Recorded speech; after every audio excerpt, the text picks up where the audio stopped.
Take a look behind the curtain with a real whistleblower and American patriot. Prepare to embrace the uncomfortable truth because this program has no time for comforting lies. Here is civil liberties enthusiast, Second Amendment defender, and recovering FBI agent Kyle Seraphin.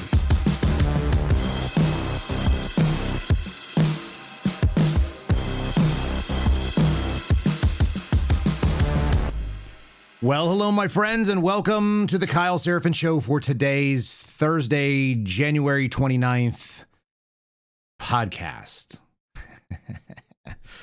Today, I am Clint Eastwood from Gran Torino.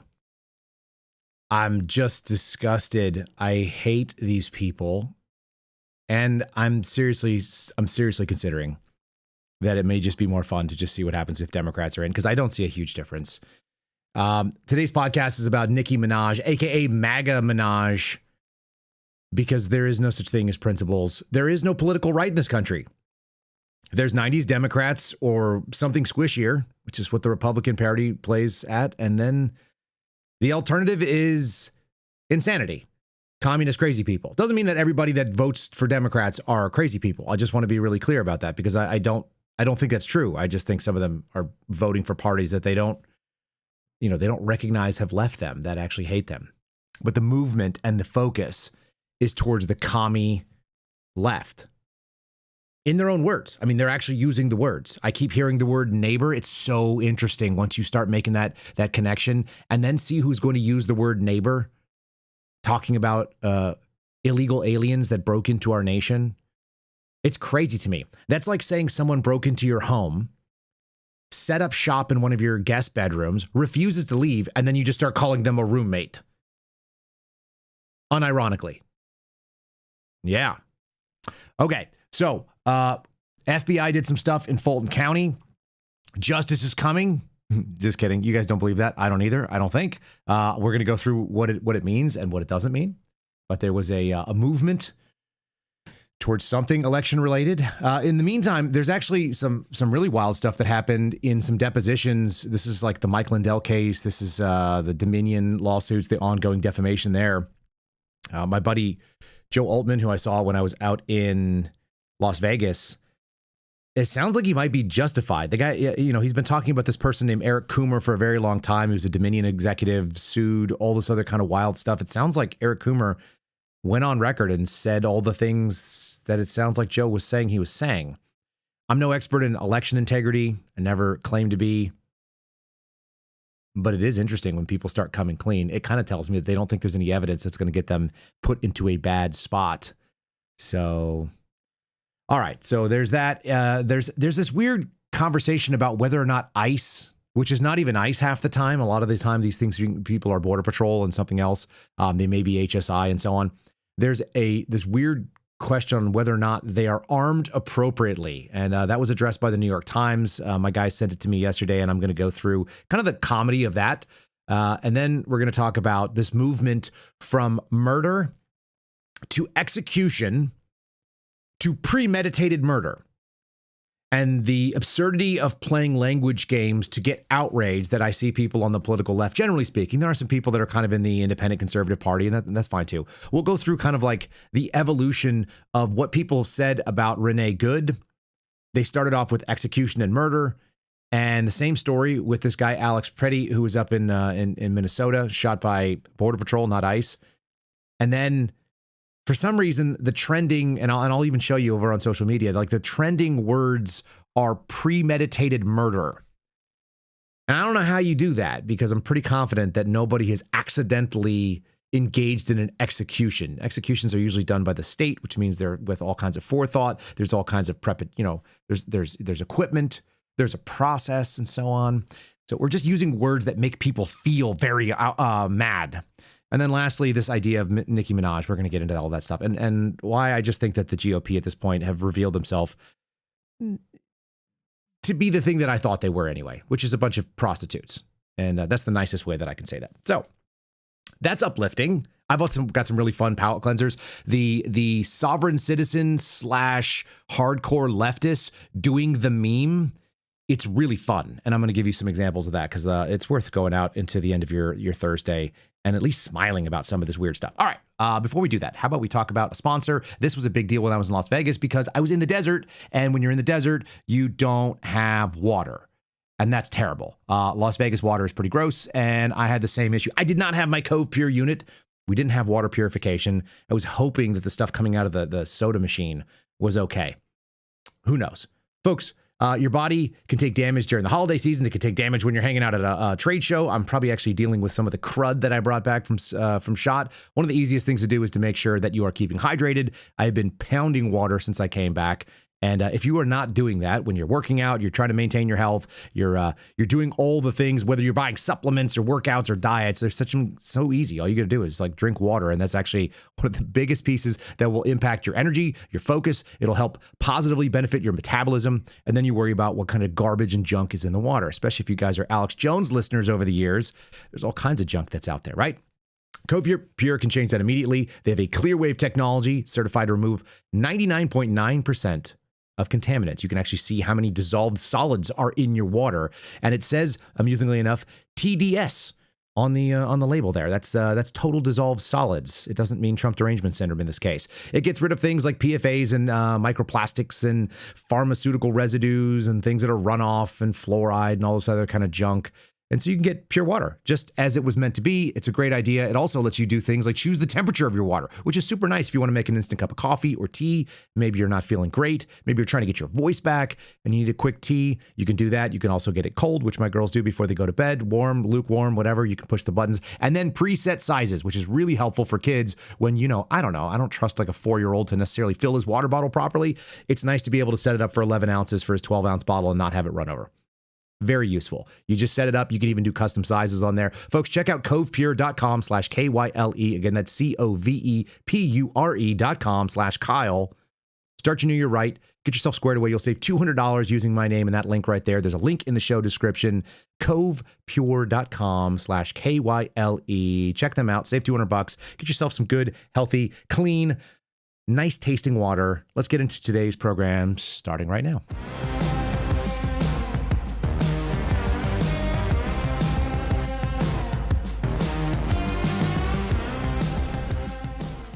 Okay, and just like a glass of clean, tall water, luckily we're going to start with just a nice little swish from this. This is the FBI Jobs website. I had an FBI agent send me this yesterday, and we might as well start off on the right foot. This is what they're recruiting for their talent network. The featured careers are things called STEM careers, which apparently just look like two non-heterosexual males looking at something on a laptop while fingering some wires. Can we just zoom in on this? Featured careers, STEM, effeminate men with glasses, with effeminate haircuts, and effeminate beards. These are like the weakest form of beards. Remember, when you start hearing people out there tell you, this is our FBI now, we've recaptured our federal agencies, look at who they are appealing to recruit. Gentlemen, I'm speaking to you directly. Maybe ladies, when you're considering the kind of person that you'd want to, hitch your wagon to and mate with. Do they look like this? Do they look like their chins are so soft that they had to grow a fake beard so that they could try to pretend like they had a chin and a jawline? I don't know. Everything about this just kind of turns me off. And it turns off people who work at the FBI. It turns out the kind of like masculine, aggressive guys that you thought were out there that were going to go stop force and fraud against the American people. Isn't that kind of what we thought was going on? It is not. So this is the mood. How many of you guys have seen Gran Torino? It's a great movie. I actually had a buddy of mine who went through PJ Dog with me. We're talking about Alex Pretti today at some point. His name was also Alex.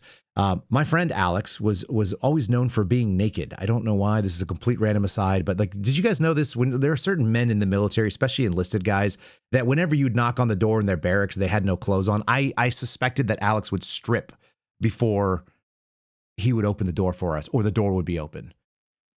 And he sent me a message a long time later, which was really weird. And he just said, I said, how you doing, man? What are you up to? And he's like, I just got back from Afghanistan. And then he said, have you seen Gran Torino? This was like years after the movie came out. I was like, yeah, I've seen it. And he said, you've never lived and you've never felt more American until you've watched Gran Torino in Afghanistan in a fob with a bunch of SEALs.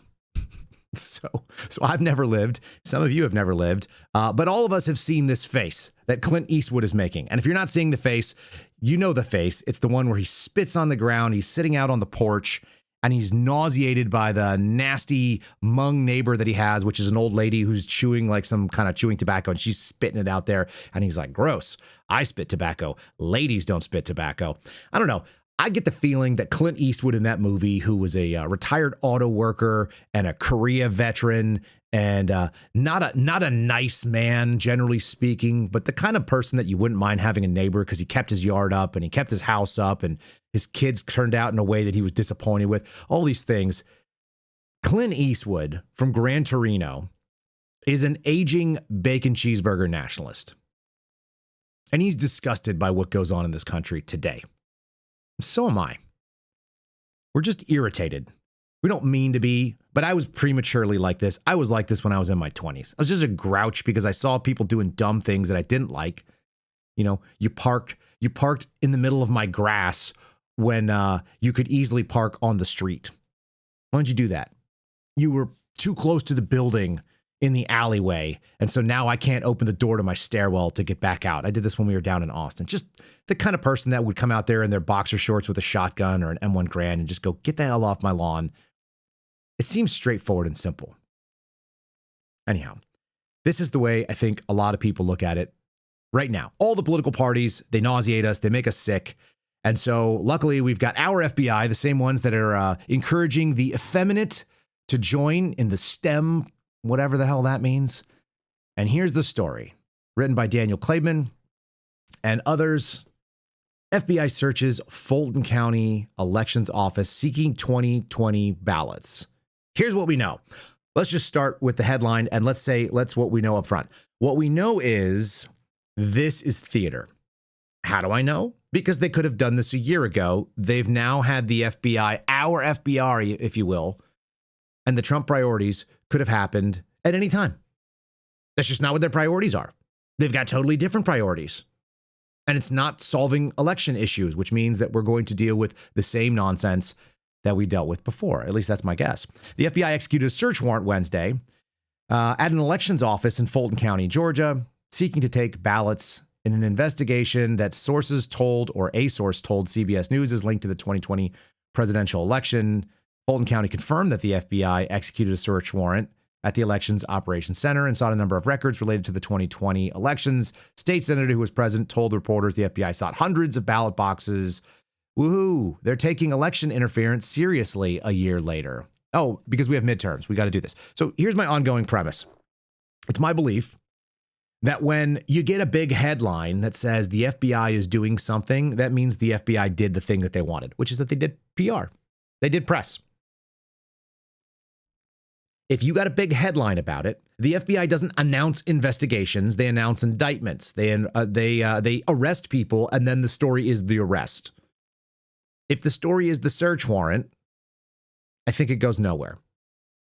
But what am I but a black-pilling, generally speaking, pragmatic and sort of pessimistic guy? I'll tell you what I'm not. I'm not let down. Not regularly. It's pretty rare that I find something bad happened and I'm like, holy crap, I had no idea. A lot of that comes from my experience working with the government and the way that things went down in COVID. I got a pretty good awakening in 2020. Many of you did as well. When our current president said he was going to shut the economy down, no further information. We're just going to shut it down. We're just going to do a hard reboot for 2 weeks to slow the spread. And so that expression, 2 weeks to slow the spread, and all this other kind of nonsense that kind of, we just know instinctively when they say it, we're like, that's not gonna work out. All that stuff, for me, it's about 5-6 years old at this point. I actually used to be relatively pessimistic, but still would kind of expect some good things to happen, and they generally did. I'm less and less convinced of that as we have less and less stayed to at least having some left and right differential. I think that the loss of the distinction between the political left and the political right, which is currently where we stand. And I'm going to show you that in the most glaring way possible, going back only 16 years. 16 years ago, Barack Obama was president. And he's he was more conservative on certain things, at least out loud, than any of the people in the national debates are right now. Do you know how crazy that is? Barack Obama, the great transformer, the person who in many ways probably broke America, brought back racism in a way that I don't remember in my youth and I don't remember in my early adulthood. That guy,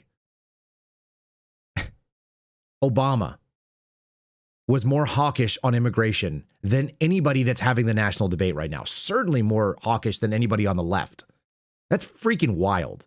And there's plenty of voices on the right, the so-called moderates and the so-called, wannabe fake conservatives. What the hell are they conserving? They haven't conserved anything. They haven't conserved our money supply. We're $40 trillion in debt, and that's 4x worse than it was 25 years ago. 4x. That's insane.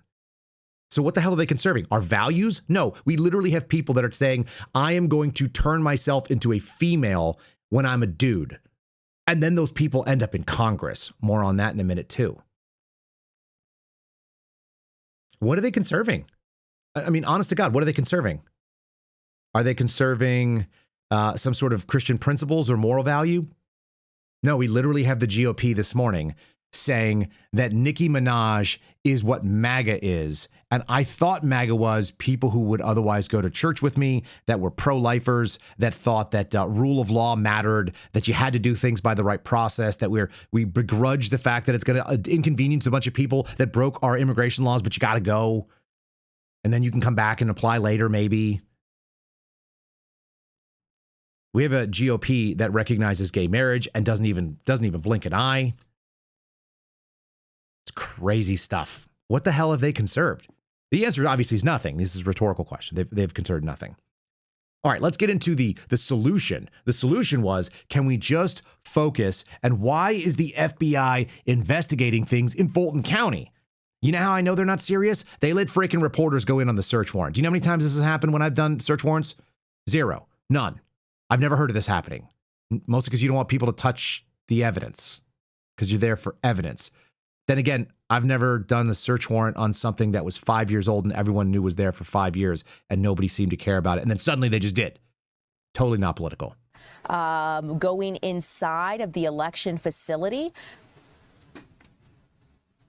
Our photographer was able to go inside. He was let inside and allowed to be up and close. As you can see, this is interesting because one of the questions we did ask Larry was if agents were restricting his access or asking him to back up at all. And he said that so far they've been allowing reporters to get up close to the situation.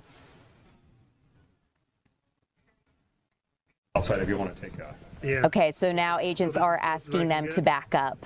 Actually, you shouldn't even be in this area, but... Hey, you know what? I don't have a key, so there you go. Okay.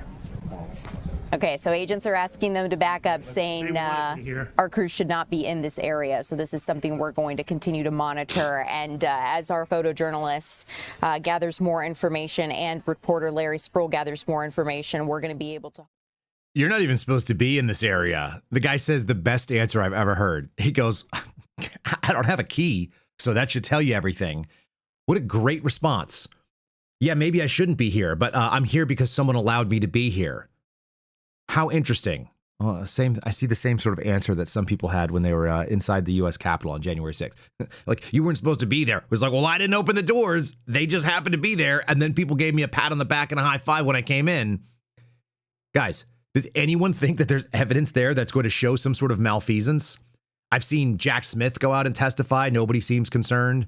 I've seen the chairman for their elections in Fulton County. One of the Fulton County chairs is out speaking. I got a little video of that. I'll play that real quick. Does anyone think that this is going to result in something beyond a headline and we're doing something? It's Ralph from The Simpsons with his finger up his nose saying, "I'm helping." Like, this is all. I've never seen a Fox News group. By the way, neither has Fox. CNN gets that treatment sometimes, like when they arrest Roger Stone or whatever. But nobody was expecting to be let in the building there. So the cameraman and the guy who's responding, he's just like, I don't know why I'm here either. Like, I didn't open the door. You guys did. And then nobody told me to not follow you. And the people who were doing it were so lackadaisical, probably because they know it also is political theater, that nobody cares. Now we have to do some feigned outrage. Let's do some feigned outrage. Here's the chairman of Fulton County talking about now, after 6 years, they can no longer guarantee the safety of their ballots. Sure, dude. Now they have been removed from this facility, out of our control. We don't know where they're being taken. We don't know what's going to happen to them. So we can no longer, and I can no longer, as chair of this board, satisfy not only the citizens of Atlanta, but the citizens of the world that those ballots are still secure. So that is a major concern that I have right now. Again, my point is, once they were here, as long as they were here in the control of Fulton County, I was confident that they were safe and secure. And the other point I'd like to make, this goes back to the 2020 elections. For the life of me, I still cannot understand the fascination about the 2020 elections, which occurred 6 years ago. That election is over. And all the results of it and all the consequences are over. Yeah, we know. I mean, yeah, that's the whole point. That's why this is all theater. I actually tend to agree with him on that statement. I don't know what the fascination is at this point either. How about you look forward and try to figure out whether or not you're going to have voting machines in all of our elections? If we're still going to take... How many of you guys have actually gone in, done the ballot? Most of you have. You fill in the bubble or you punch out the bubble. Remember when they had that, like the hanging chads thing? Oh yeah, that's why we have this problem. Okay, so you fill in the bubble and then you go drop it into some machine and then it pops up and says, you voted. And then they give you a sticker and you're like, good job, me. I did my civic duty. One, I wish a lot less people would do the civic duty, especially the retarded people. I think Clint Eastwood on the screen here would also like less retarded people to vote. There's plenty of them. And then the second piece of it is like, what happens when it goes in that box? What's in the box? I'm doing movies today, I guess. It's like the movie Seven.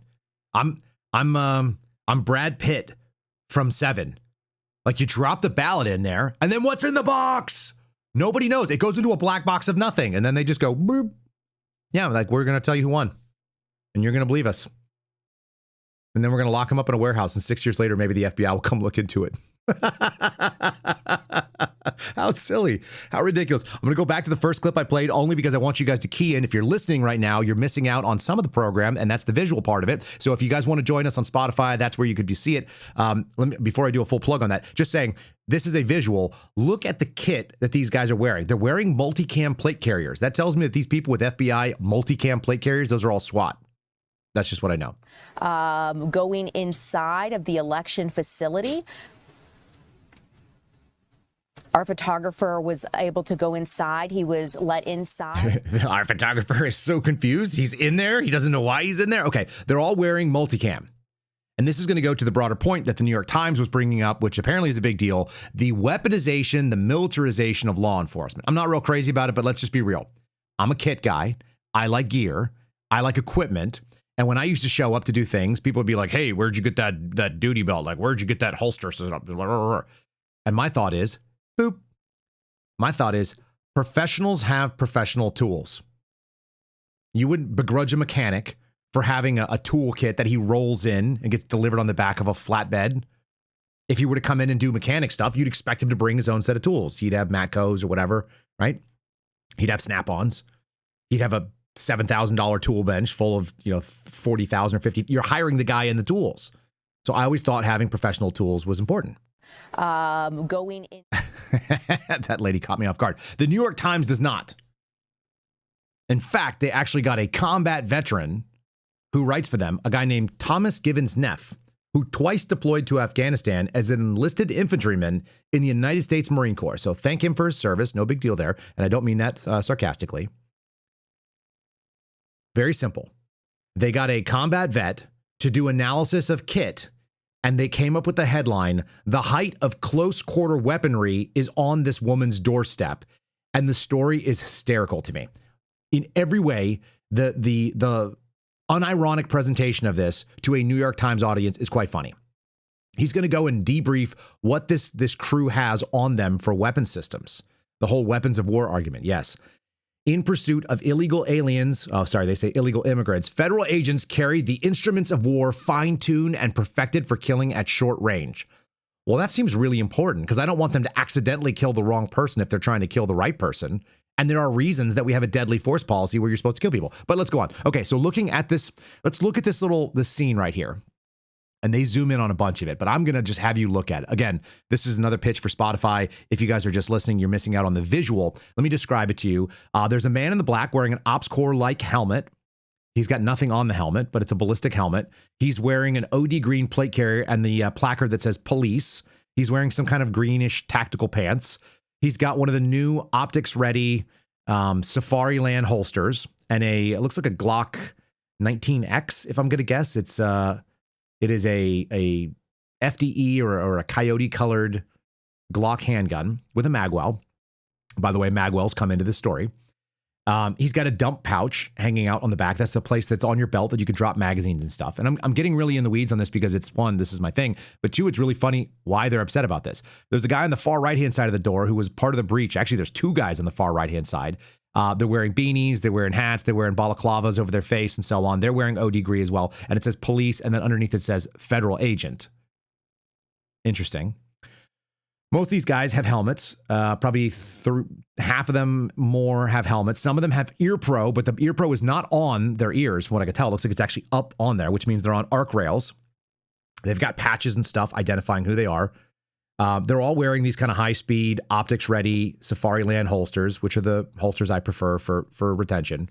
They're wearing cool guy pants. Some of them are wearing like Cries and stuff like that. Cries are a pretty expensive, like $300-$400 pants that they were given to special operators, and then suddenly a bunch of guys in the law enforcement world were buying them. But let's look at what they're doing. They're going into a 3.5 step up porch, narrow entryway.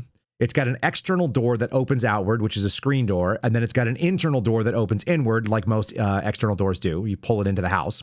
There's a woman standing there in dark green scrubs. She's holding a phone in her hand. She's yelling at federal agents who all have their rifles. They're not even at high ready. They're at like port arms or something. Like they're holding them up. I'm not even sure what you call that. Maybe it's high ready. Nobody's got a finger in the trigger well. And outside of this house, which is a relatively modest looking kind of Rambler style house, there is a mailbox, like a lot of people have, just on the outside of their door, on the right-hand side of this woman, on the left-hand side of the screen. And underneath it is a metal sign that says, "We don't dial 911. It may be a little bit small for you to read, but we'll zoom in a second. I'm saying all of this on purpose. We don't dial 911. A woman wearing like Crocs or some sort of hospital shoes. And then you've got these dudes rolling up. Well, why are they rolling up? Images of immigration crackdowns in Minneapolis and across the United States have been likened to those from the country's wars in Iraq and Afghanistan. The helmets, the camouflage, the tactical gear, they all look straight from the battlefield, says Thomas Gibbons Neff. Nowhere is it more apparent than this single photograph taken on January 11th by John Lochter of the Associated Press. Another moment when the press decided to like butt into I guess a federal raid on this house, which is kind of wild. It captures a line of federal agents on the doorstep of this woman's home, rifles in hand. Again, not pointed at her, from what I can tell. Upon closer inspection, the agent's equipment tells its own story. Their gear is the physical manifestation of decades of war, fine-tuned and perfected for close-quartered killing over myriad operations in faraway lands. Yeah, also capture, though, people. Also capture. Let's get in here and see where this guy has points of contention. So he points out that there's a suppressor. This is the best part because right away, I'm laughing at the self-own in this story. Upon closer inspection, the agent's equipment tells a story, fine-tuned, yeah. The type of equipment that is often reserved for SWAT teams and hostage rescue units. I want you to remember that. SWAT teams and hostage rescue units are the only ones that should be carrying suppressors and mauls and laser lighting and so on and so forth. Can I tell you something really hilarious about this picture, which apparently this infantryman doesn't know? Yeah, he's got a Huxworks suppressor on here. Yeah, he's got a B&E laser system, a targeting system, and some kind of like button. I can't tell if that's a Unity tactical, but it's plugged into this Steiner, this laser optic. They've got flashlights. This is actually a pretty low capability flashlight. This is just a Streamlight. It's a TLR1 of some variant, TLR1 HL or something like that. So there you have him with this little thing. Do you know what I also see on this guy who's got the suppressor that they're worried about? Oh, right on the top of his helmet, right here where I'm circling, it says SRT. That stands for Special Response Team. That's another word for a SWAT team. So they're bitching about people having equipment that's reserved for SWAT teams while literally a SWAT team or members of a SWAT team are going in for this particular raid. Just take that for a second. That's the propaganda value of the New York Times. I'm not mad at them for pointing this out. It's actually kind of interesting. But how fun is it to know that these guys have SWAT-style equipment reserved for SWAT and hostage rescue, and they are, in fact, the thing that the guy was just calling out, and he has no idea. So easy. Suppressors, like the one on the end of these rifles, have mitigated soldiers and law enforcement officers. They've proliferated because they have added safety benefits of reducing brain trauma and hearing damage when you're shooting indoors. By the way, yeah, please, if you shoot with me, use a suppressor. 100%, every time. I don't want to shoot with people that don't use them. Now they go on and they call out the lasers that are on here. So he has a maul. The maul is made by B&E Myers Company. There's another one on here that looks like a Steiner type device. And again, I cannot help but notice, look at this picture that this guy's very upset that they have lasers and they have like SWAT type stuff. These are aim point optics. Those are good. That's fine. We don't dial 911. That's an indicator for people who have a weird sense of cockiness and then also are armed. Almost always I see these. Look, there's a freaking revolver in there on the metal. You're advertising to the world, we're armed and we're not going to wait for 911. So maybe you want to go in there with plates, and maybe you want to go in there with the capability, depending on how bad it is. He also calls out the fact that they have M-LOK rail systems. Like that's somehow a problem. For those of you who don't realize this, M-LOK rail systems are like 15 years old. There's nothing new about these. I would be more upset if they actually had what's called chemod, which look like a bunch of penises on the end of your rail. They just do. I don't know why. There's a circle and then there's a line at the end of it. I'd be more upset about that because the proof is in the pudding. They've actually done all the studies on drop tests and so on. And I want their equipment to stay on. I want their lasers to stay on. I want their lights to stay on if they bump into stuff. This is the silliest thing. The New York Times, the paper of record, went there. And then you start going, well, why are all these jerks? They have dump pouches, people. Look at this. He calls out the dump pouches. These are super lethal dump pouches. This is where you keep stuff that falls out of and goes on the ground. You pick it up off the ground and you put it in your dump pouch. It could be a magazine. It could be evidence for sensitive site exploitation. It could be any number of things. Dump pouches are a bag that hangs off your belt. And this dude is calling this the equipment of war that is used to fine tune all of the dangerous stuff. They have magwells. So if they have to use a second magazine, they can get into it faster. This is really just a training device because nobody's doing fast magwells. They're not doing fast magwell changes in combat. I've actually done some videos of this, by the way. So we'll put some of those over on Locals. But I did some, so the difference between shooting and trying to do a rifle mag change, even though I have a lot of reps doing it, you're just never going to be as fast as switching to a secondary weapon system, which is what they teach you to do. So all of this stuff, this guy has a rifle combat magwell. That's not even an expression. It's just a rifle magwell. I don't know what the combat part of it is. But it's made so that you have a wider aperture for ammunition reloading when adrenaline overpowers fine motor skills during a firefight or during training or whatever. Like, who cares? It's a freaking piece of plastic. It's not scary. Now, the real question. Why are these jerks who are all in the SWAT program that are part of the SRT team, the special response team, why are these weapons of war wielding men hanging out outside of this lady's house who's wearing scrubs? The civilian standing in the doorway. Hold on, I'll put it on the screen so you guys can see it too. The civilian standing on the doorway at the receiving end of a swarm of well-armed federal agents was Tiana Gibson Brown. Her husband, Garrison Gibson, who's from Liberia, was arrested during the raid. So you have a illegal alien, allegedly, a man from Liberia, place known for some serious violence over at least my lifetime, who has a sign outside of his house that says, "We don't dial 911" with a picture of a revolver. And they decided to use a high-risk group and roll in. And they got a combat veteran from Afghanistan, a multi-deployed U.S. Marine, to write this story for a leftist audience. The video taken from inside the house and posted on Instagram, she yells for the agents to put down their guns. There's kids in this house. Show the warrant first. First of all, they don't show the warrant first. This is going to be news to some of you. You don't show the warrant first when you do this kind of warrant service. It just doesn't happen. They go in and do the thing because they assume that this is dangerous. Now, you can like it or not like it, but these people are professionals. That's what they do. I'm not real crazy about the idea of federal agents kicking down my door and doing this. But if I saw them, I wouldn't be out there screaming and worried about whether or not they had a magwell or they had suppressors. In fact, the presence of that stuff probably means they're better trained than most. They probably have better discipline and training than most, which may not be that great. But it's going to be better than the alternative, which is like your average federal agent who may or may not like cause an ND running around in the street, grabbing some gun they don't know. It's super easy. You can open the door, not resist, not be stupid, and let these people do the thing. And by the way, if you married someone who's here illegally, you already knew that. The judge ordered the release of Mr. Gibson 4 days later, ruling that the agents violated his Fourth Amendment rights against unlawful search and seizure, but they didn't rule that he was legally in this country. So all that stuff is just like, cherry picking the data. But let's just be real. He's a national correspondent. He covers gun culture and policy. And apparently he covers the very, very scary gear these people had. I could not leave this alone. Number one, like I said, I'm a gear guy. Number two, the self-own of calling out that people shouldn't have this gear unless they're on specialized teams and then not realizing that the patches on the helmet show you that they're on specialized teams. That is super fun for me. That is peak lefty New York Times journalism type stuff. This is how I know the political left is lost in some ways.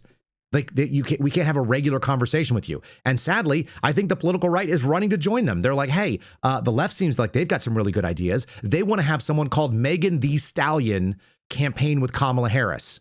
So maybe we could get our own version of Megan Thee Stallion. And then they did. Today, I posted on X. I just said, I'm out. I can't do it. I don't want to be part of these people. Stop calling me part of your movement, whatever the hell that is. I don't want to be part of whatever is going on in the political right. All right, maybe you don't either. Maybe you want to join us over on Spotify. Maybe you couldn't see any of that stuff and you're missing out. KyleSeraphinShow.com. Go there, KyleSeraphinShow.com. You may hear an ad from the Spotify people today, right now. Also, if you want to join us on Locals, I will be posting some of those videos of kind of the shooting stuff. It's really like it's significantly faster to not worry about the magwell, the combat magwell that makes you so efficient. Anyway, if you're watching on YouTube, if you're watching on Rumble, give us a like, share it with a friend, subscribe to the channel if you have not done so already. I would appreciate it if you did all those things. We're gonna try to just continue to be sensible. We're gonna be this. We're gonna be Clint Eastwood. I don't want to hate everybody, but they all keep doing things that are so hateable. They really do. All right, let's do Alex Pretti for a second. Shall we do that? Let's go to the story. The story is as follows. The story is coming out yesterday. You knew this would. This is why I always say wait for a little bit more context. This is not a Bongino rule. This is a sensible person rule. But there was a guy who used to say that wait 72 hours. I feel like he did. Didn't his same organization come out and claim that this guy was a terrorist? I don't think he was a terrorist. I think he was a jerk. But there's evidence that the left is going to try to push it as far and fast as they can. And now we've moved into the world of premeditated murder. New videos show an altercation between Alex Pretti and federal agents the week before his death. It was about 10 days before. Let's do a video cut of this, because how did they cover this man? This is Jake Tapper giving us and giving a very large audience how to think about the death of Alex Pretti. He was previously attacked by ICE, and that makes him one of our special people, right? Okay, let's see how that evolved, and let's see how it's going for them. Sources now tell CNN that federal immigration officers have been collecting personal information about the people they call protesters and agitators in Minneapolis. That includes Alex Pretti before he was shot and killed by agents on Saturday, apparently because Pretti had been involved in an earlier altercation after observing ICE agents, as he told the source, chase a family on foot. Pretti shouted and began blowing his whistle, and that's when, he says, or said, 5 agents tackled him, and one leaned on his back, leaving him with a broken rib. The source tells CNN that day he thought he was going to die. Well, what you were do I think that you have a First Amendment right to blow a whistle? You're taking issue with somebody. You don't think that they have a First Amendment right to blow a whistle. And just FYI, in the terms of not having your ID on you, that's like a negligible misdemeanor in Minnesota. That's not some major crime. Totally agree. It's not a major crime, but there is such a thing as a nuisance law. And can we talk about those for just 1 second? You don't have a right to go blow a whistle in somebody's ear. You don't have a right to go out there and blast from your bullhorn. You don't have the right to go out there with your air raid siren like we showed you yesterday and keep people up all night. There are nuisance laws. There are times when it's supposed to be quiet because we live in civilized society, at least the veneer of it. And we're supposed to be able to like not have our neighbors come out there and act like complete a-holes. I just don't want it.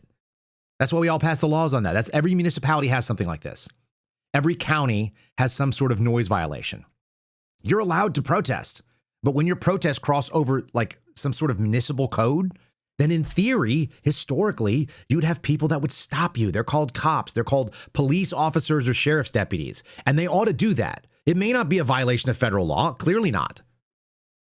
There's not just one set of laws that we deal with. And part of it is so that we can all get along as a bunch of civilized people. If there were folks outside of my house that wanted to roll out and start playing really, really loud music at hours they're not allowed to, I would call the sheriff's department. I don't care if they're my neighbors. I don't care if there's some jerks that just don't like my podcast. It doesn't matter. You can't do that. And then if they didn't, at some point in time, I probably would take action. You guys don't want to know what that would be, but it would be interesting. And I have been well prepared for it. I'm going to continue down the line. This is the historical trend of how they were talking about Alex Pretti. Again, nobody forces you to go out and voice your opinion and be irrational because immediately, we always know there's going to be more context to it. How did I know? Oh, because there's always more context to everything. You guys have lived your whole life. Somebody sees you, interacts with you on social media, meets you outside of a diner, you bump into them, they drop their coffee, you're like, you're a piece of shit, that's why you've always been like this. It's like, you don't know anything. Like, I just bumped into you, man, I slipped.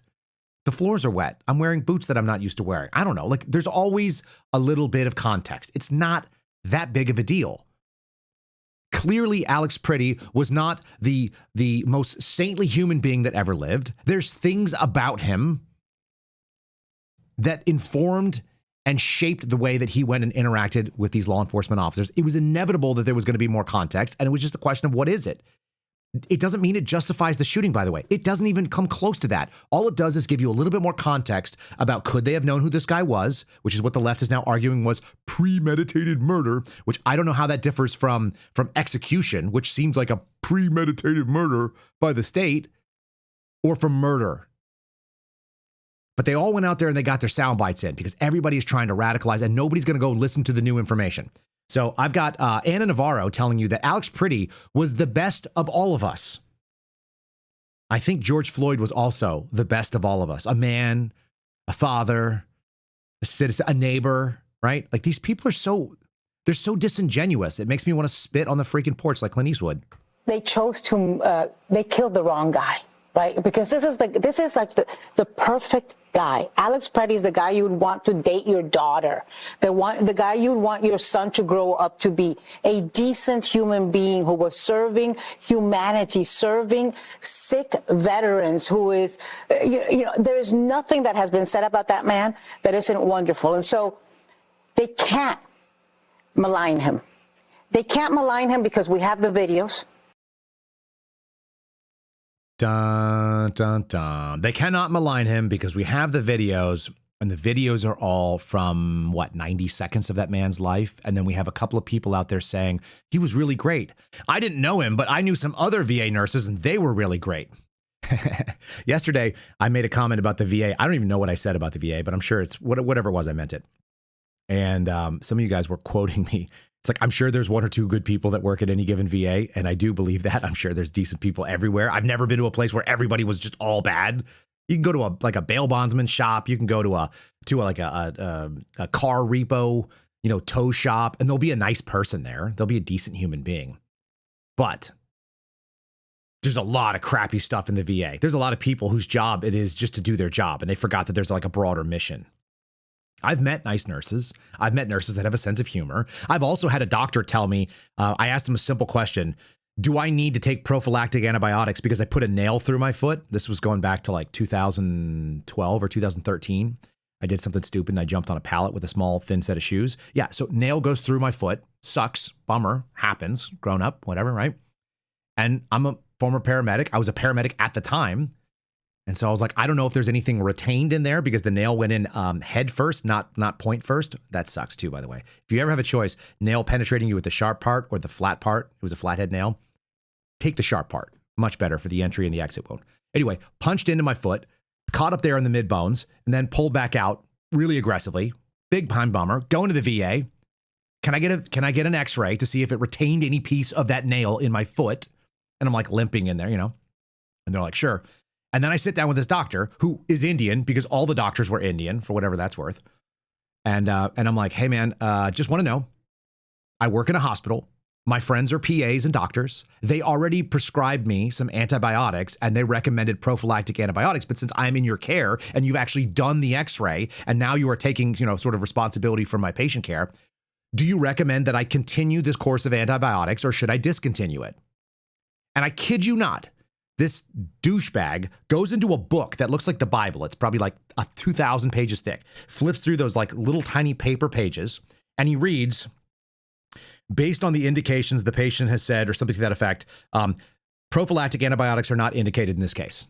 And I was like, okay, so no more antibiotics?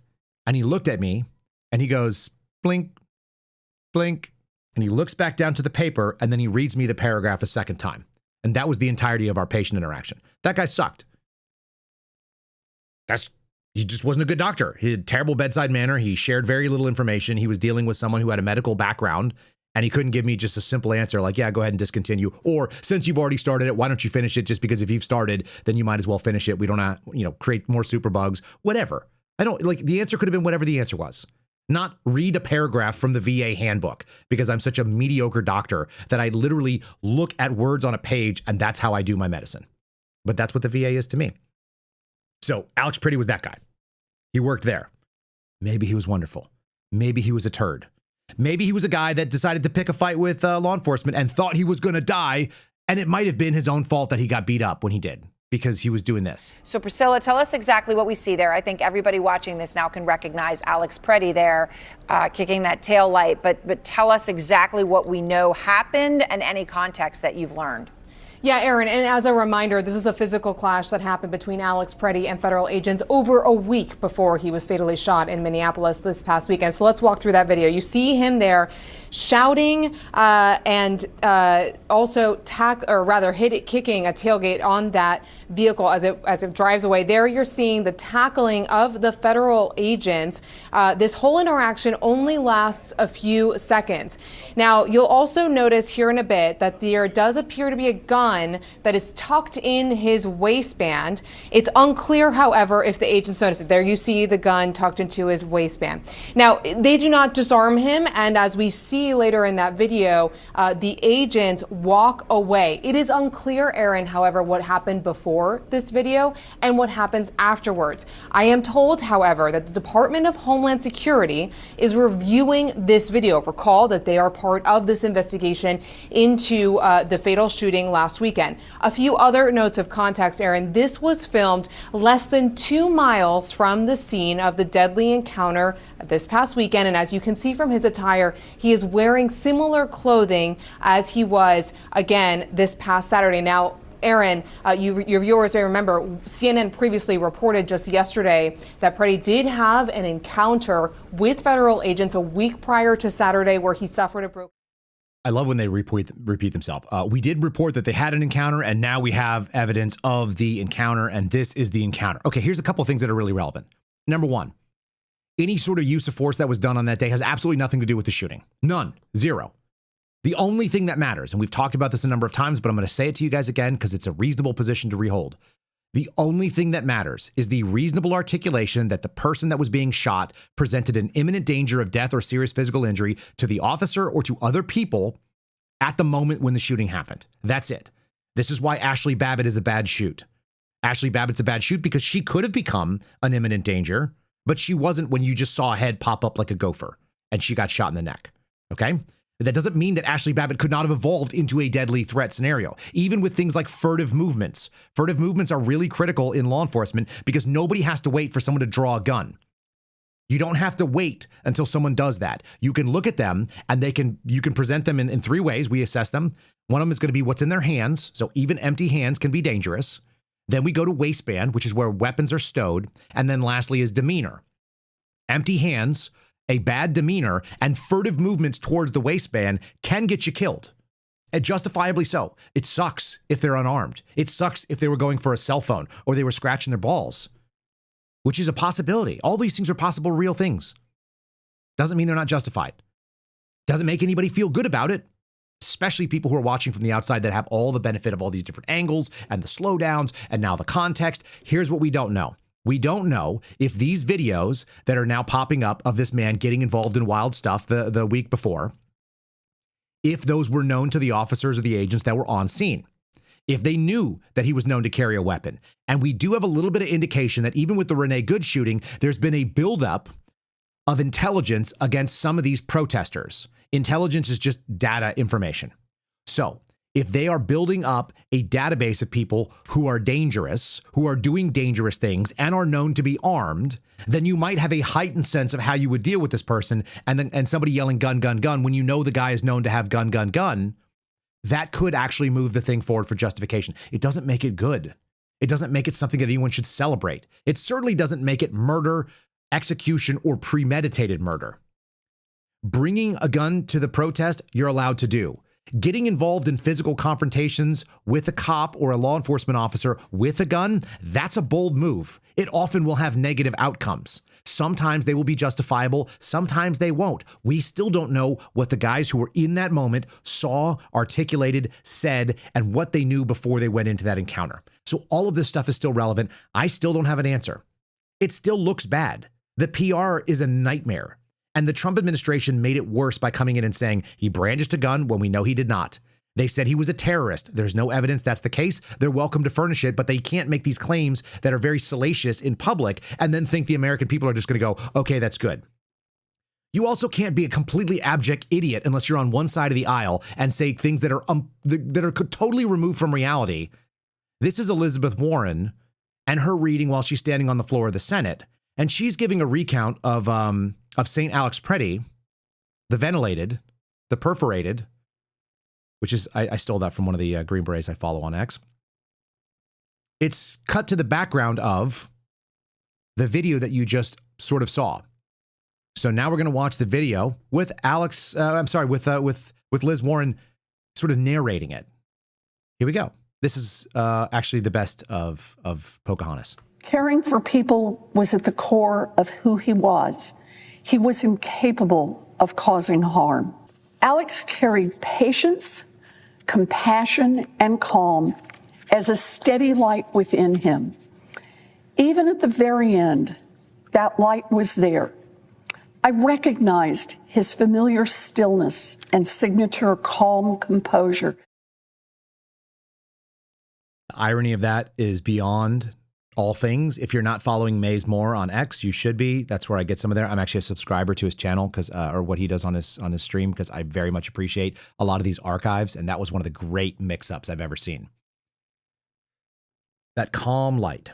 Should we go to the BBC footage? This is BBC footage. This is where it came from. This is what was quote unquote unearthed a couple of days after. Again, there's almost always more context to the story. It doesn't justify shooting him, but it does give more information. And if the agents knew about this, it actually gives you a little bit more information than you had about them previously. So this is all just the totality of the circumstances that we're evaluating. Here's what they recorded on the day of. You're going to hear the swearing. You're going to actually hear how calm and that calm guiding light, incapable of causing harm. You know, we're all capable of causing harm if we're adult males with a little bit of testosterone. This is a moment the news movement filmed on January 13th in Minneapolis, showing a man who appears to be Alex Pretti interacting with federal immigration agents 11 days before Border Patrol shot and killed him. Our footage was analyzed by the BBC, whose facial recognition technology confirmed his identity to a 97% degree of accuracy. On the morning of January 13th, our team received a tip that federal agents were blocking a street at the corner of East 36 and Park Avenue in Minneapolis. We arrived around 10:15 a.m. We saw observers shouting at the agents as they walked back to their vehicles. When they started driving away, the man kicked their taillight. An agent then got out of the vehicle, grabbed him, and pushed him to the ground.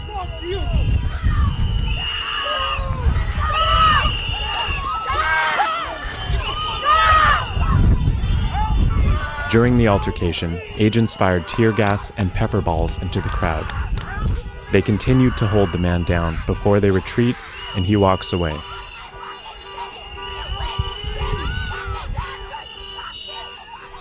The man in our footage is wearing a similar outfit to what Pretti was wearing on the day he was killed. All right, everybody sort of agrees that that's Alex Pretti at this point. There's been plenty of analysis. They did a nice job of presenting it as a news media. He's screaming, "Help me," yeah. Maybe the most shocking thing about that whole video, at least for me, the most shocking thing was, I had no idea it was so easy to knock a taillight off a Ford Explorer Excursion, whatever that was. That's really unsettling. I didn't know that. I've never seen a taillight taken out by a kick. And I've destroyed some vehicles, to include Fords. We did a bunch of shooting courses in and around vehicles, this what they call vehicle CQB or vehicle survival training. And one of the things I've done is I've like rammed rifles into those taillight spaces, and they never just came out like that. I mean, they break, but that was kind of interesting for me. That was interesting for me. That was the weirdest part, is that you can kick and break that thing off. It's very unsettling. It makes me feel bad. It makes me wonder what's going on in the back of my truck. I may have to put some steel around it. Okay, another angle of that same thing. And then I'm going to get to the most reasonable take, which I think came from Joe Rogan. It really did. This is why Joe Rogan's got a good voice and why he's a nice asset to the American conversation. What are we seeing here? Like some sort of mortgage patio thing? All right, here is same footage, different angle. Look at you! Pepper spray bitch! He said pepper spray bitch. That's not nice. Fuck you guys! So calm, peaceful, his light kick. It's a decent leg kick. So that's one angle of it. Again, more than one person saw this. You can see that there's a bunch of photographers that are standing out there, including the people who shot that footage. Then there's some other people. So yeah, this is not like the nicest, softest, happiest, chillest dude. Doesn't mean he should be shot for it. Again, we can have some nuance here. I don't have a hard opinion on what it was because I haven't seen how they have articulated what happened. Being a dick in the world does not mean you get shot, but it might under certain circumstances. And it may or may not be justifiable. Joe Rogan has a pretty good take on it. I'm going to share this with you, and then we're going to go into another Joe Rogan thing, which leads me down the path of why I can't do the MAGA thing. I never could. But for those of you that have, it might be time for you to take the red hat off, because it's going to be really hard for you to deal with this, I think, unless you really like prostitutes. You need to understand that this isn't organic, regardless of how you feel. I don't feel like that guy should have been shot, but I understand what happened. And what happened was chaos. So first of all, it wasn't ICE. People need to understand that. It was Customs Border Patrol people. So they were brought in to assist ICE. And they're telling this lady to stand away, and then this cop gets very aggressive and shoves her. You have to understand the situation that they're in, right? And this is not making an excuse for any of it. But you have to just to put it into context.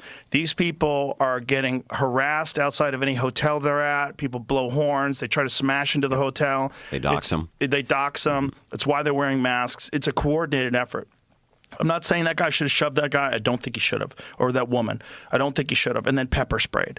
And then the guy who got shot, Pretti, he steps in, which is, if you know anything about concealed carry, if you are a concealed carry holder and you are carrying not just a pistol, but 2 full magazines as well, you do not ever physically engage with someone. You also are supposed to carry your license on you, and you're supposed to have ID on you. Mm-hmm. All right, and you're all right. So the rights should involve some responsibility and responsible actions. 100% agree with that. If you carry a gun, you should definitely lean towards de-escalation, because the consequence of you getting involved in violence can be fatal for anybody on either side. That's something that regular people who carry a gun. In fact, I think that carrying a gun has made me less likely to get into violent confrontations. I'm far more likely to try to buy somebody a beer or buy them a hot dog or walk away, thanks for your time, sorry you're having a bad day, than get amped up. Because I know what the consequences are. The consequences are I'm going to put a couple in your chest and one in your head, and you're not going to walk away from that. Or you're going to do the same thing to me, maybe. Maybe you're a faster draw than I am. I don't want to play that game. That's not good. That's not good for my kids. That's not good for you. That's not good for society. I look at the Jordan Peterson way of evaluating how are decisions good. Is it good for me today? Is it good for me next year? Is it good for me in 10 years? Is it good for me, by society today, in 10 years, and so on? It's not. And none of it is good that you're going to have to smoke somebody, except somebody who needs to be smoked. There's a narrow group of people. If somebody's trying to hurt children and take their life, we have to take them out. We have to do that. You need to be ready to do what didn't get done in Uvalde, but you shouldn't necessarily always jump to whatever we saw happen there. And it's hard to say what the answer is. And nobody knows except the people that were actually in it, what they saw, when they saw it, how does it work. So we're going to just hold. I'm going to hold. You guys can do whatever you want. But I will hold on making an opinion because I don't know what they saw and when they saw it and what they knew. And I think Joe Rogan's right. It's a bad situation. The guy made it worse by the decisions he made. It still may not be a justifiable shoot.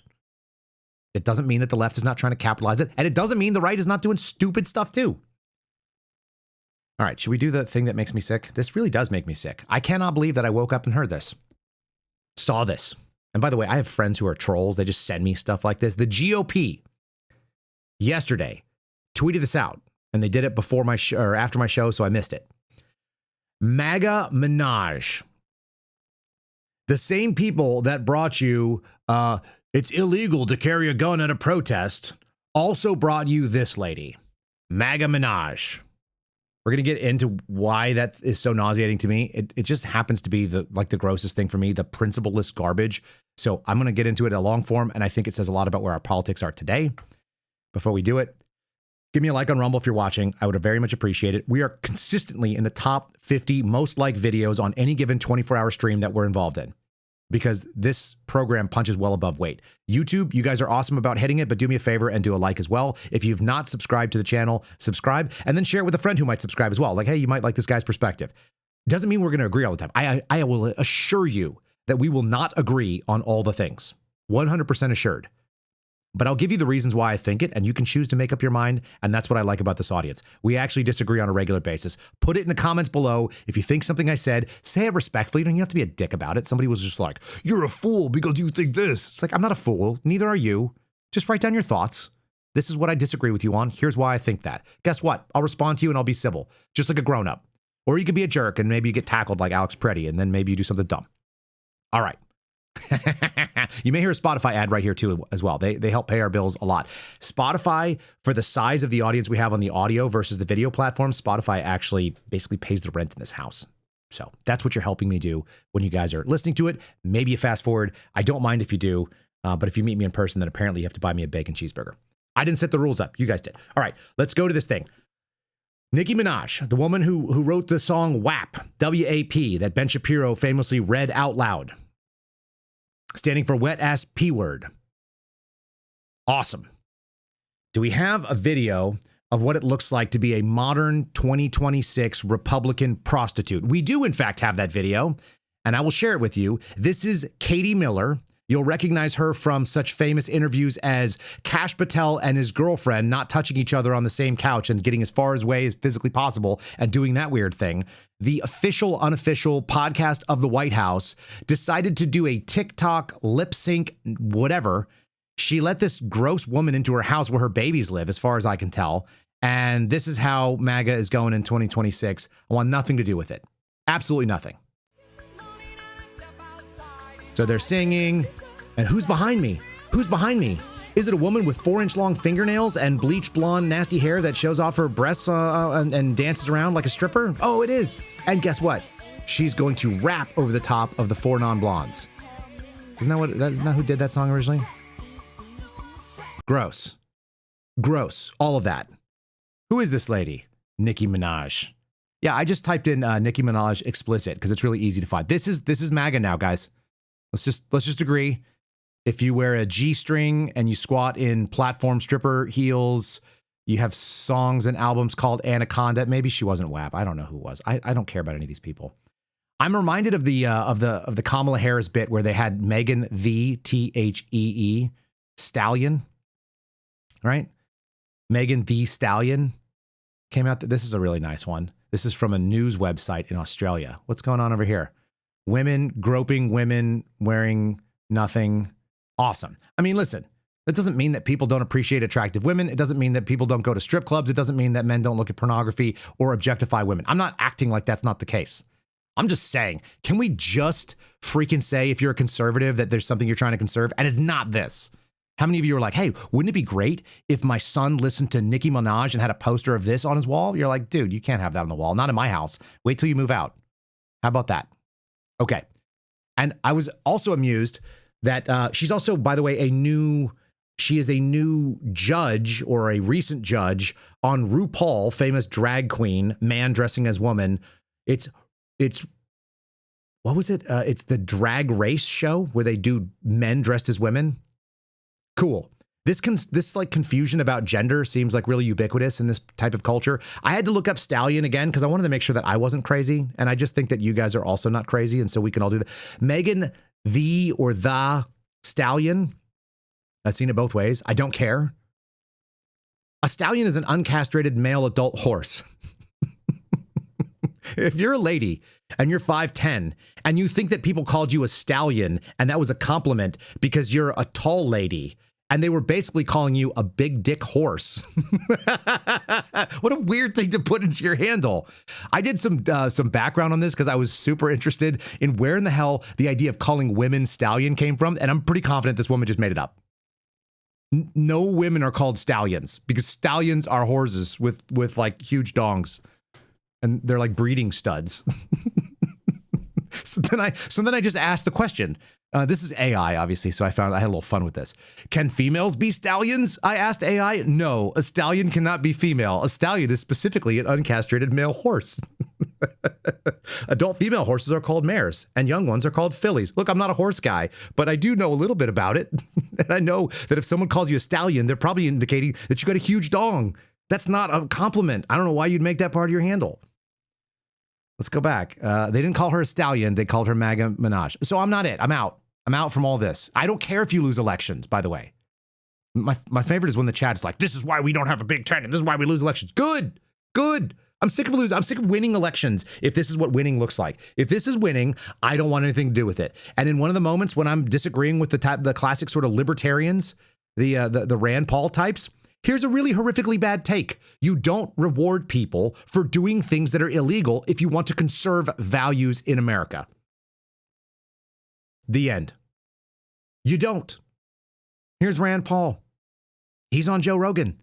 He's a moderate. The moderate position is not conservative. That's all. Here we go. You're going to shock you. I'm a moderate on this. I actually think that most of the people that are here and working lawfully and can pass a background check, I would give them no welfare, and I'd give them no citizenship, no voting privileges, but you can work and we won't arrest you. Okay.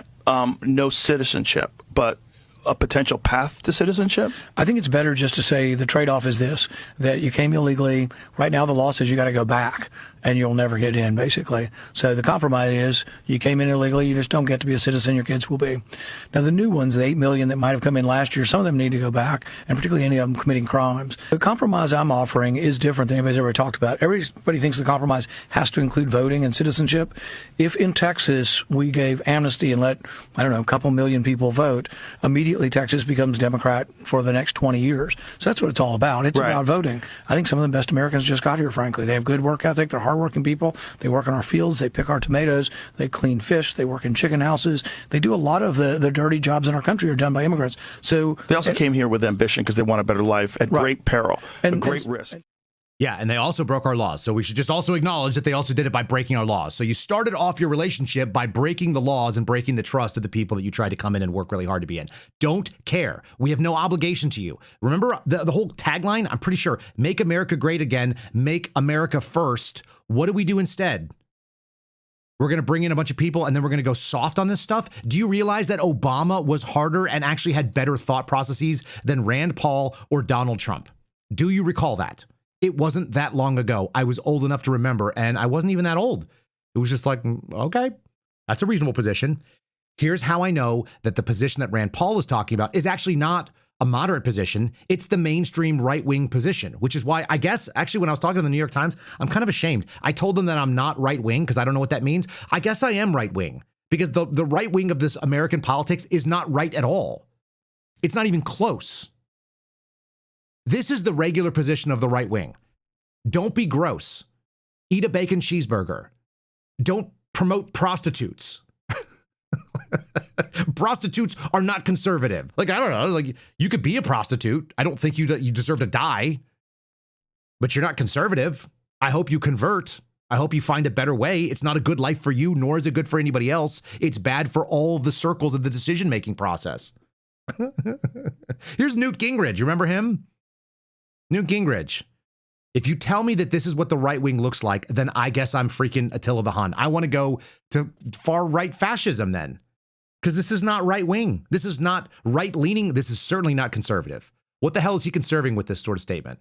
By the way, he uses the word neighbors. He's actually adopting the words of the communists. Process.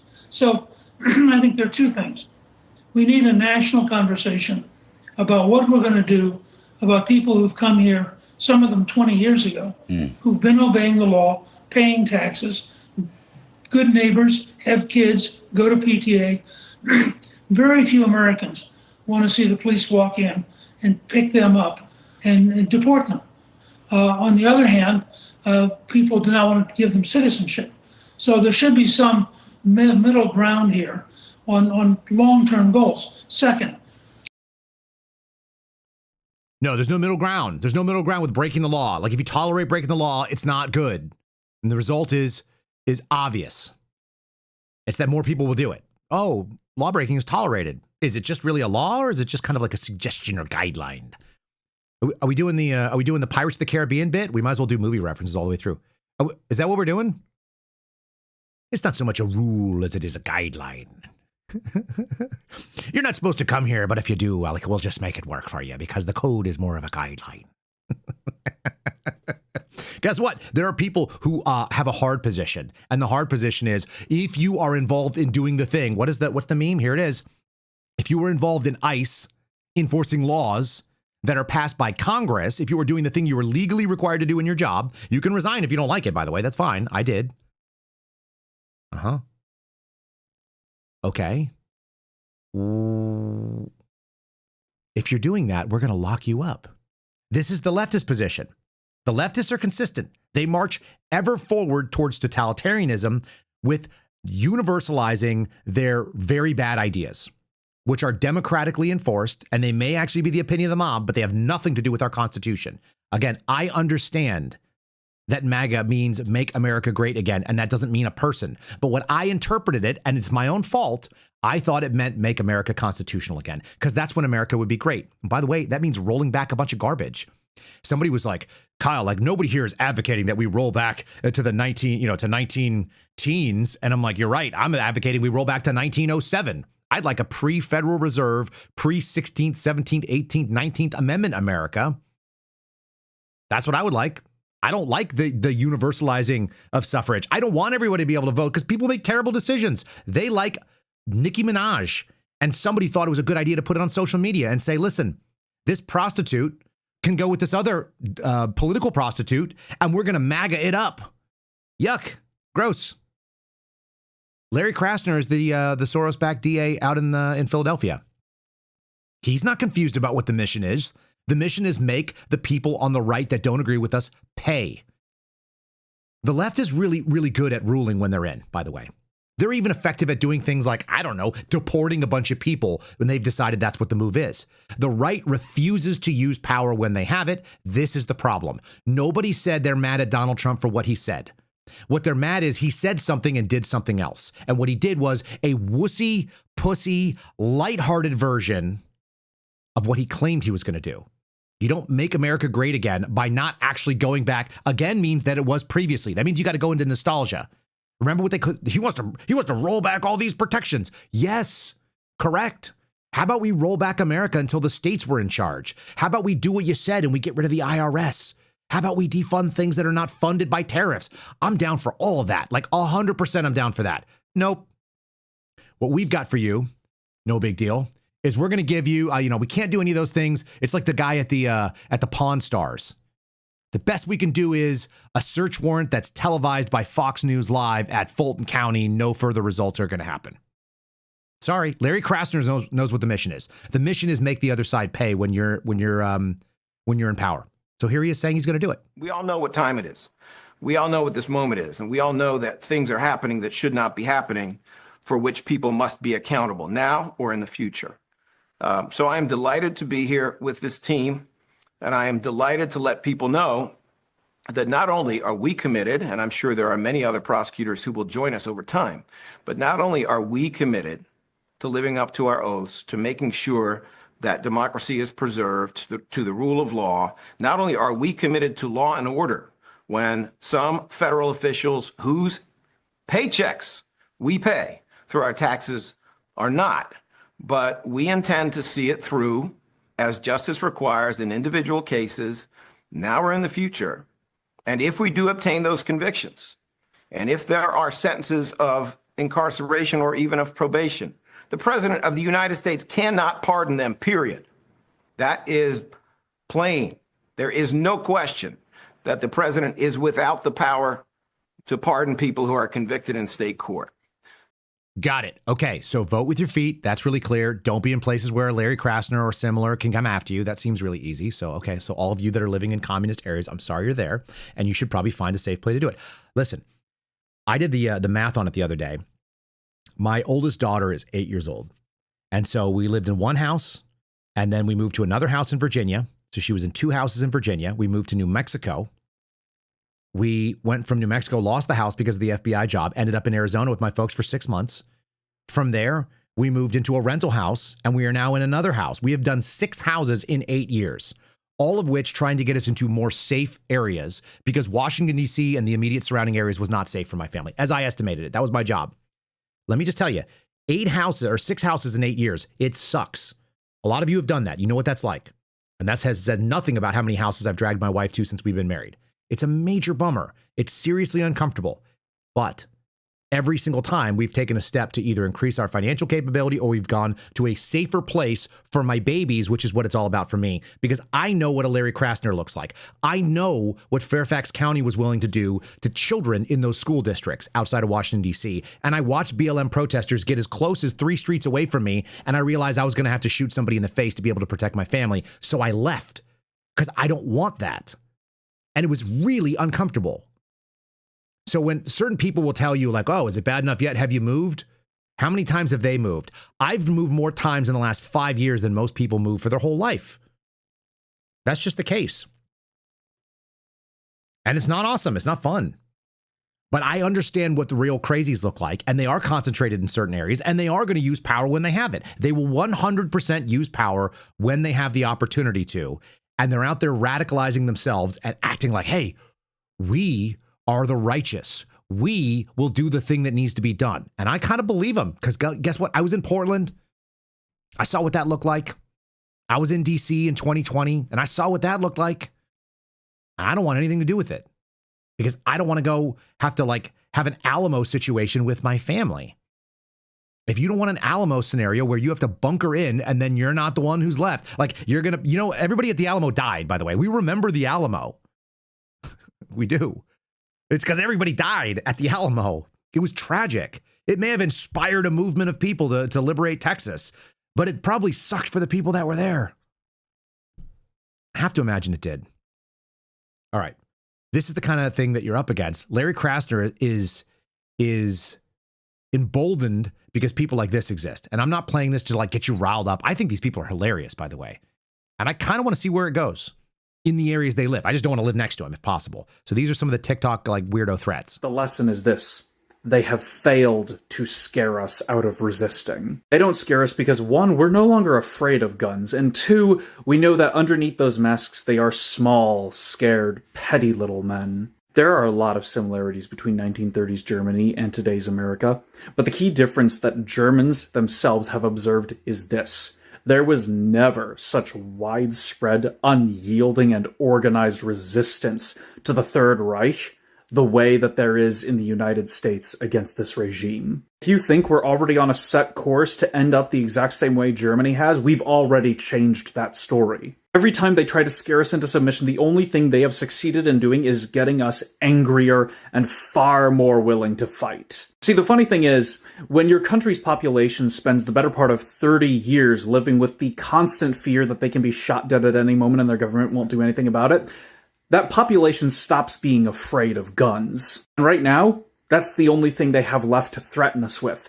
And it's not working. It's not working. That guy's so tough, he wears a beanie inside where he has freaking air conditioning and a heater.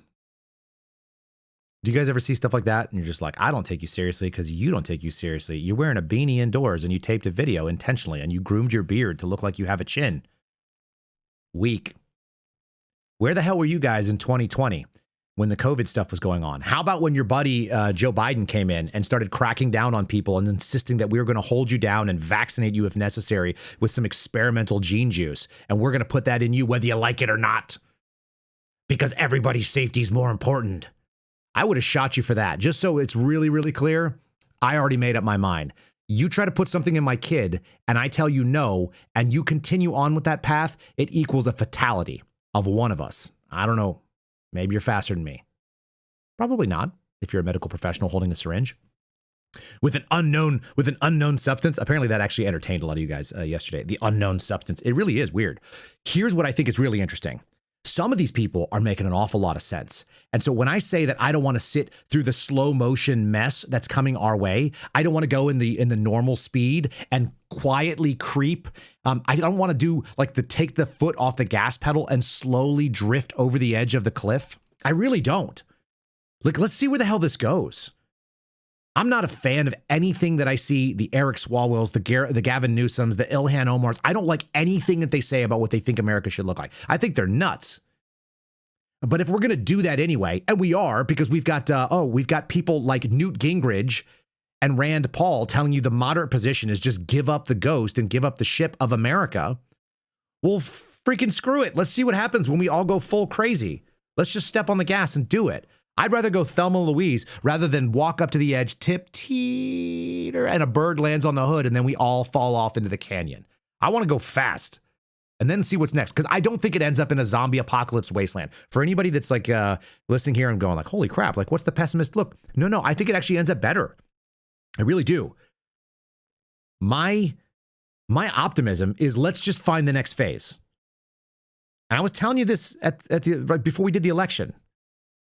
Everybody thought Donald Trump was going to be a U-turn, but it wasn't a U-turn. It was a foot off the gas and coasting. We haven't corrected any of the problems. We're doing theater when it comes to election security. We haven't taken back the federal institutions that will come and kill you. And we certainly haven't taken back all the local ones where the crazies like the Larry Krasners are. So let's just do it. Let's just ram on the gas and see what happens. Let's give Eric Swalwell access to all the crazy things that he wants to do in California. I do think they're crazy, but I'll endorse that. If you want to live in California, you choose it. A huge chunk of California doesn't like an Eric Swalwell. They don't want that. I don't think it's a civil war. I think it's a 10th Amendment revolution. You've even got freaking Josh Shapiro out in Pennsylvania talking about the 10th Amendment.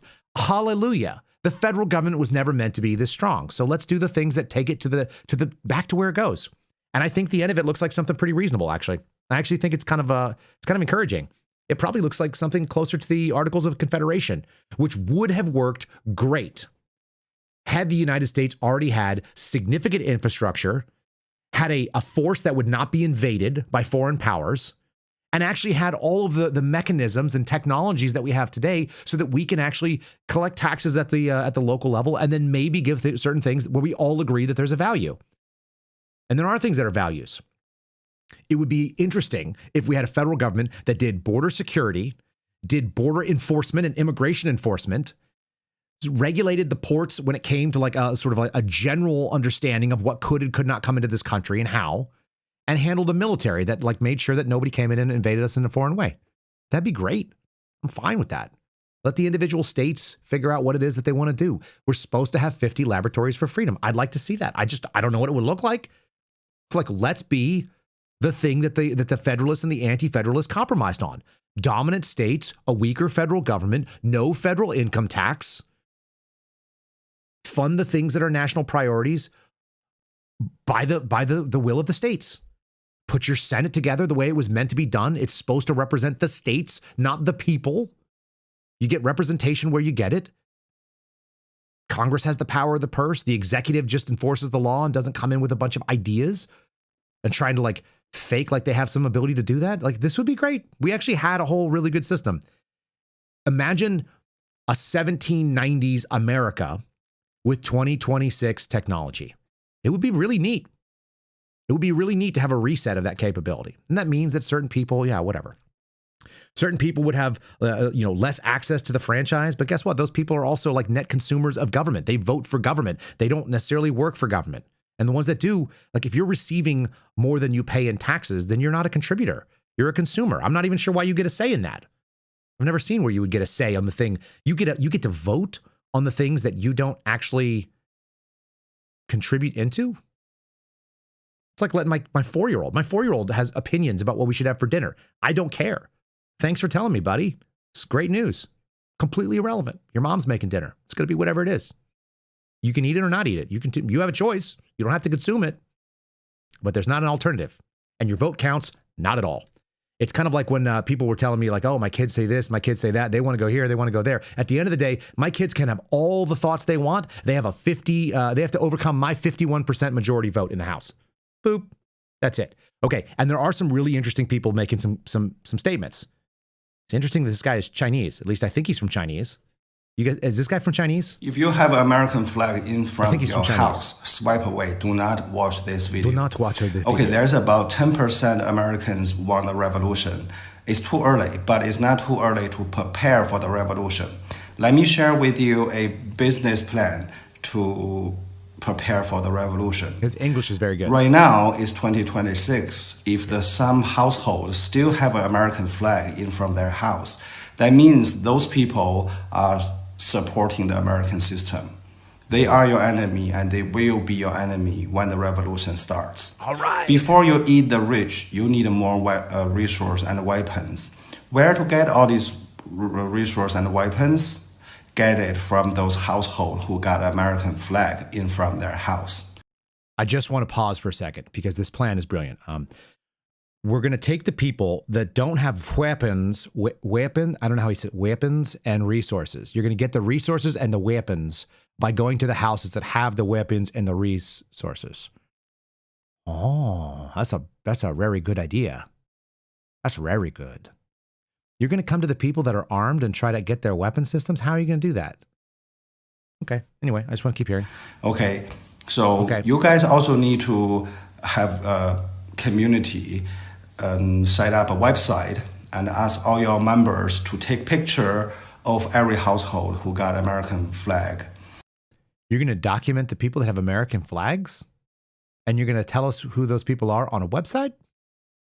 And upload those information to your website, the address of each household.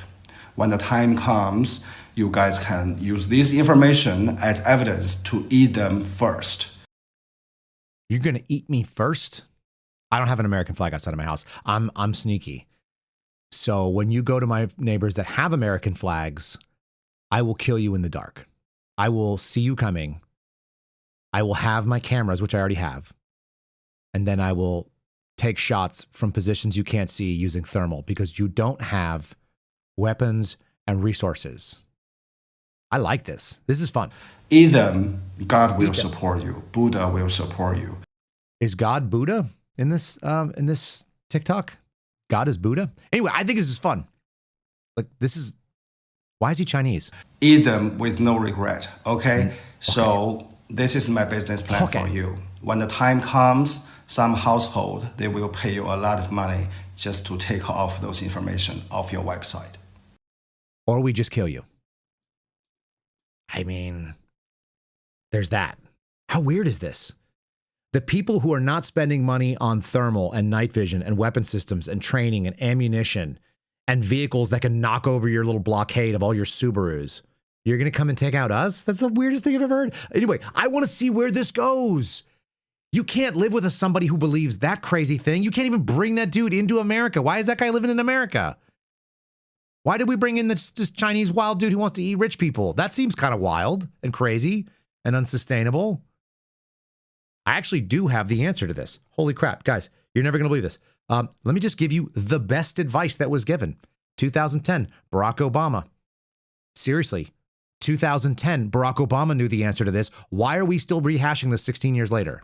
There are those in the immigrants' rights community who have argued passionately that we should simply provide those who are illegally with legal status, or at least ignore the laws on the books and put an end to deportation until we have better laws.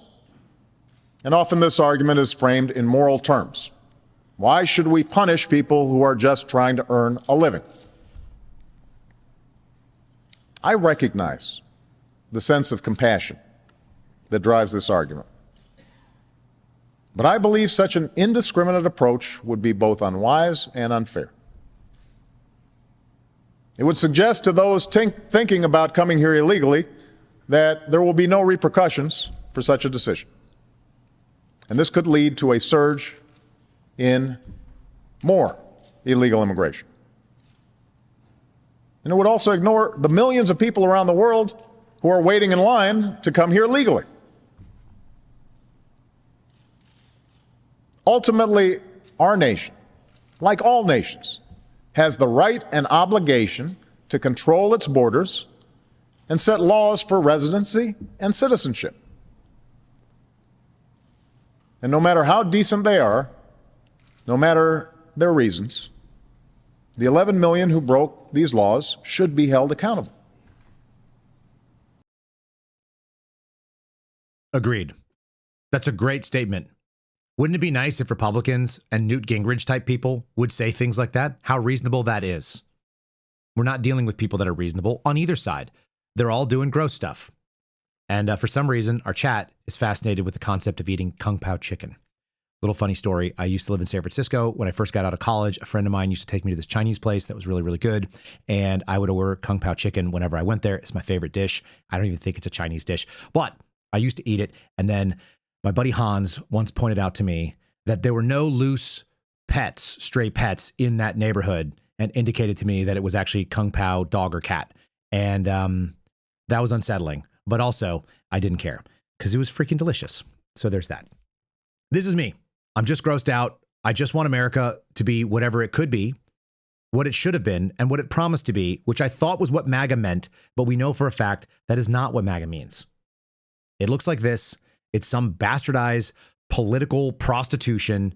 And it's sad. It's actually really sad on every level because there's nothing that anybody there's no fun in dunking on these people being gross. The only thing that's been really fun for me, and it is fun, and it actually is quite hysterical. Do you guys know that we are now seeing political leftists do what used to be a hard right, far right, weirdo right, what do you call this? Sovereign citizen movement, right? Do you guys remember those? Okay, that's where we're going right now. I'm going to show you a guy on the left arguing with ICE about what he's doing. And the argument is one and one the same. I told you guys this about a week ago. I didn't go pull the clips, but this time I've got the clips. This is a guy telling you he's not impeding, he's just observing. We are now in the silly place where the left and the right have wrapped together. So we have Nicki Minaj and Megan Thee Stallion are both like representing political parties because we're completely stupid. And we have stripper-like women going out there and advocating for political positions.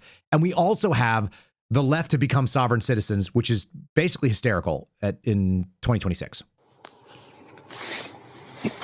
Hi. How are you doing today? Good, and you? Are you following us? Yeah. Okay, so what you're doing is called impeding federal law enforcement, okay?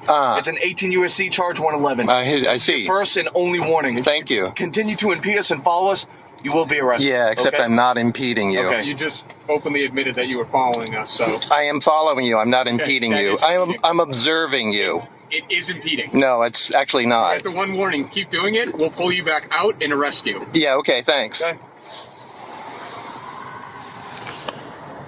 Do you comprehend the charge against you? I do not. I don't even own a license. I canceled my license years ago. I'm not asking if you agree with this. I'm not asking if you have a license. I'm asking if you understand the words coming out of my mouth as far as what this charge is. The charge is accused me of not having a driver's license on my person, correct? Correct. Well, from my understanding... We have another case here with a sovereign citizen claiming that the rules don't apply to them because they're traveling, they're not driving. They're sitting in the driver's seat, but they're not driving. Also, they're not engaged in commercial activity. That's not a thing, bud. This whole sovereign citizen thing is absolutely ridiculous. These people need to just stop that they're overstanding the laws. This is crazy. Get a driver's license if you're going to be driving in the driver's seat, operating a motor vehicle. The law actually says operating a motor vehicle. It doesn't say driving. It doesn't say traveling. It says operating a motor vehicle. Get it through your heads. All right. Do you have a driver's license with you today or an ID? I don't drive, I travel, sir. What's up, I don't drive, I travel. Okay. Do you have a driver's license? I don't drive, so do I have to show you any kind of driver's license? I have you on camera saying that I, by law, have to show you a driver's license. That's correct, yes ma'am. That's kind of inaccurate. Can you call your supervisor? I don't drive, I travel. I'm making an assumption here, but I'm assuming that she is part of the sovereign citizen movement. And a common argument that they make is that they are not driving vehicles, that they're traveling. Everyone is entitled to their opinions. That doesn't make them right. That doesn't mean that what you're doing is legal. The sovereign citizen movement overwhelmingly just takes old laws. They take laws that are off the books, things from the 1800s, and they nitpick, and they just take little things and try to apply them to today. And I can tell you, if you get pulled over, there's going to be no distinction between you traveling or driving. Hi. How are you doing today? Good, and you? Are you following us? Yeah. Okay, so what you're doing is called impeding federal law enforcement, okay? It's an 18 U.S.C. charge 111. I see. Your first and only warning. Thank you. Continue to impede us and follow us, you will be arrested. Yeah, except okay? I'm not impeding you. Okay. You just openly admitted that you were following us, so. I am following you. I'm not impeding you. I'm observing you. It is impeding. No, it's actually not. After one warning, keep doing it, we'll pull you back out and arrest you. Yeah, okay, thanks. Okay.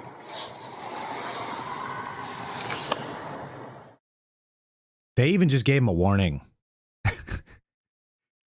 I'm not interfering.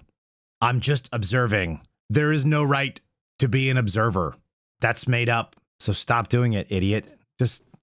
He told you what was going to happen. If the consequences of that happen, it's the same as your driving and traveling scenario. And I do love those, by the way. I think they're freaking entertaining.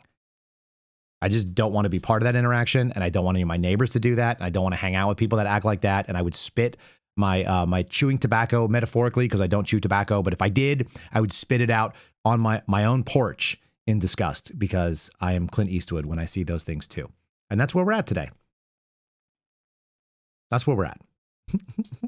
Thanks for being part of the podcast, guys. All of you out there that are having wild thoughts and discussions, our live chat is an integral part of the discussion that goes on in this podcast. It actually takes me down certain roads sometimes. You guys don't recognize it or realize it because you're having your own chats, but it does, in fact, it is part of the experience here. For me too. So thank you for being here. If you guys are one of our listeners, for those of you that tune in every day, it's great to have you. Even when we don't agree, I don't care if we agree or not. I just want us to be reasonable and then have the discussion. And then we can figure out what happens next. And maybe the right idea wins, or maybe we just all go down into tyranny like retarded people, which is what it seems like it's doing. I would urge you to hold back on your first instinct to think that you know without all the context of something. Because I don't know and you don't know. And Clint Eastwood doesn't know. So there it is. Share the show. Give us the thumbs up if you're watching over on the video channels. Make sure you guys are subscribed on Spotify. If you're listening anywhere else, again, you're missing out on some of the good stuff. We do a call-in show every Thursday. That includes this Thursday. We got a lot to catch up on. We're going to talk about this. KyleSerafinshow.com if you want to join over on Locals. You can also join as a member of the channel on YouTube. We'll give you the phone number. You call into the studio line, and we talk about what you guys want to talk about. Either way, subscribe, share, like, all those good things. Fast forward the Spotify ads if you require it. I don't mind. Doesn't bother me. We get paid one way or another, I think. Let me give you a palate cleanser. We need something. Can we just laugh just a tiny little bit? Where did I put this thing? Let's just figure out. Here's the solution, I think. And it's done in a guy who's a Brit. So the Brits are in a bad spot. Let's just buy land and get the hell out of this stuff. Maybe?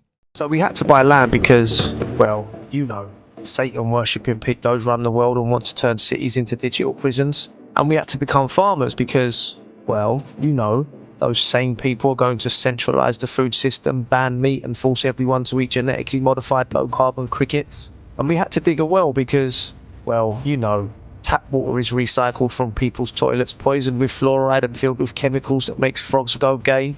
And we definitely had to homeschool the kids because, well, you know, the mainstream education system is designed to crush a child's spirit and turn them into an obedient slave that unquestioningly plugs into the control system. And that was before they started teaching that there's 147 genders. And we had to build a like-minded community because no one is surviving Agenda 2030 solo. If you also want to split some acres with a like-minded community, go off-grid, homeschool the kids and grow all your own food, just comment join and we'll help you make it happen. Cool. All right. Credit my wife on that palate cleanser. Also, that's pretty funny. And I really do like a fiddle. So there you go. A fiddle to start your Thursday. I hope you guys have a great day. I hope you come back and see us again for Friendly Friday when I bring Steve Friend on, and God knows what we'll get into. And I hope you share this with somebody. I don't know. Change somebody's mind. Maybe make them more reasonable. God bless you guys. Thanks for being part of the program. See you tomorrow. Thanks for listening to The Kyle Seraphin Show, streamed live weekdays on rumble.com/Kyle Seraphin. Follow Kyle on Twitter, Truth Social, and Instagram at Kyle Seraphin.